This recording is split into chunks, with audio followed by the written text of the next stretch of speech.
Hello बच्चों, मैं पढ़ाने जा रही हूँ आपको क्लास 3 की रेम झिम। तो इसमें बच्चों हमने अभी तक पढ़ा था मन करता है कविता पढ़ी थी और इसके क्वेश्चन आंसर भी हमने कंप्लीट कर चुके थे। और अब पहुँचते हैं हम नेक्स्ट बहादुर बित्तो। ये न्यू लेसन है आपका, चैप्टर नंबर 5। और अपनी बुक ओपन कर लीजिए चैप्टर नंबर 5 पे, पेज नंबर 34। तो आप जैसे मैं पढ़ाऊँगी आप ध्यान से पाठ को सुनेंगे। इसके बाद मैं आपको क्वेश्चन आंसर दूंगी, ध्यान से देखिएगा। एक किसान था, उसकी बीवी का नाम था बित्तो। तो एक दिन किसान ने बित्तो से कहा, सुबह जब मैं खेत में हल चला रहा था तो एक शेर ने आकर कहा, किसान किसान अपना बैल मुझे दे दो वरना मैं तुझे खा जाऊंगा। ध्यान से सुनिएगा कहानी को।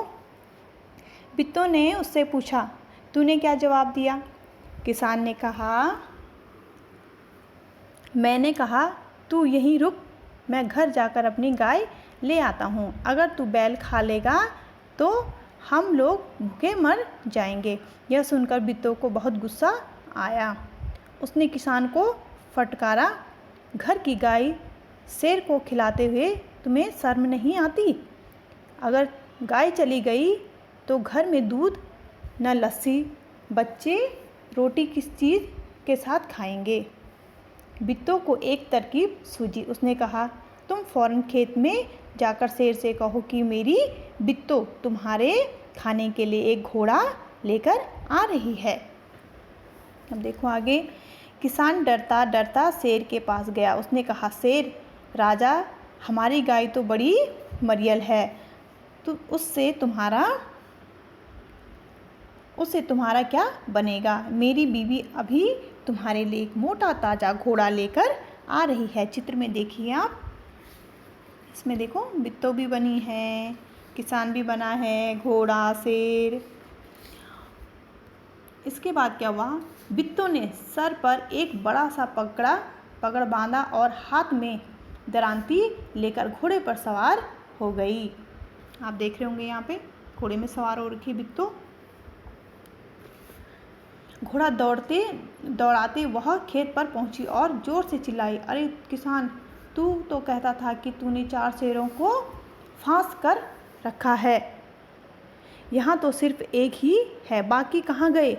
फिर वह घोड़े से उतरकर शेर की तरफ बढ़ी और कहने लगी, अच्छा कोई बात नहीं, नाश्ते में एक ही शेर काफ़ी है। इतना सुनना था कि शेर डर के मारे कांपने लगा और भाग खड़ा हुआ। यह देखकर बित्तो बोली, देखा, इसे कहते हैं हिम्मत। तुम तो इतने डरपोक हो कि घर की गाय शेर के हवाले कर रहे थे। उधर मारे भूख के शेर की आंतें छटपटा रही थी। एक भेड़िए ने पूछा, महाराज क्या मामला है?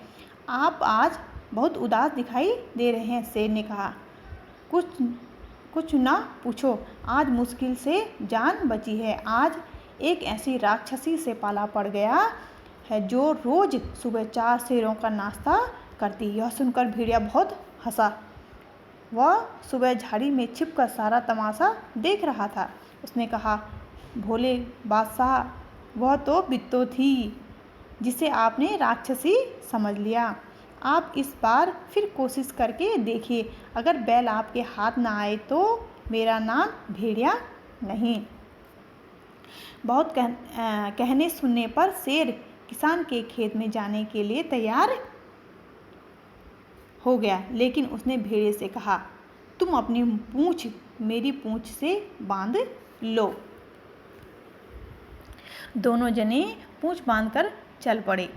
उन्हें देखते ही किसान के होश हवास गुम हो गए। वह डर से थर-थर कांपने लगा, लेकिन बित्तो बिल्कुल नहीं घबराई। भेड़िए के पास जाकर उसने कहा, क्यों रे भेड़िए, तू तो अभी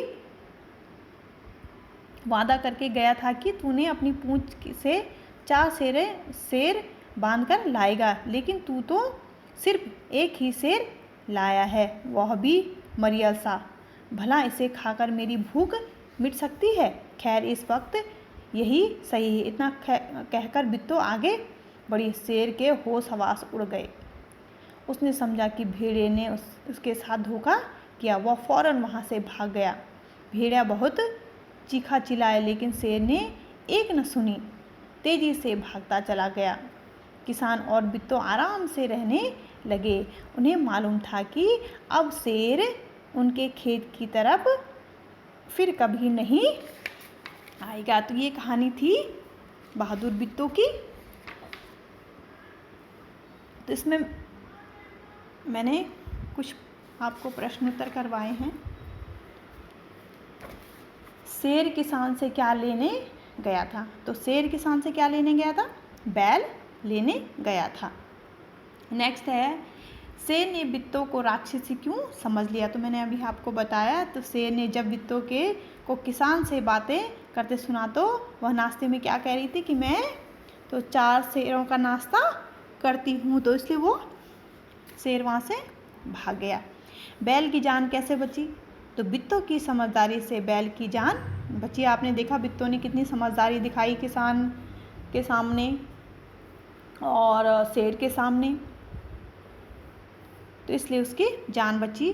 तो ये तीनों जो प्रश्न हैं इसके मैंने आंसर यहाँ पे दिए हैं। ये आपको होमवर्क में करने और पाठ आपको पूरा पढ़ना है। कल मैं इसके और भी क्वेश्चन आपको बताऊँगी।